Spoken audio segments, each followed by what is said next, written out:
पिछले 3 दिन पाकिस्तान की असम्बली में कौमी असम्बली में गाली गलौज मतलब बिलो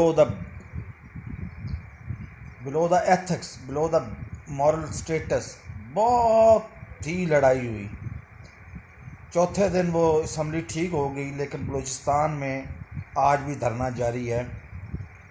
तो ये सारी बातों का सबसे बड़ा सबूत ये है कि पाकिस्तान में कुछ ना कुछ बड़ा होने वाला है। अब क्या बड़ा होने वाला है? सदारती निज़ाम आने वाला है, या हो सकता है कि माजी को देखें तो इसी 21वीं सदी में, हमारे 21वीं सदी का आगाज़ हमारे पाकिस्तान में मार्शल लॉ से हुआ था, तो मार्शल लॉ ही आने वाला है। तो बहरहाल एक बात तो तयशुदा है कि पाकिस्तान में कुछ ना कुछ होने वाला है। अब क्या होता है ये वक्त बताएगा, लेकिन इस बात की गारंटी है कि पाकिस्तान में कुछ ना कुछ होने वाला है।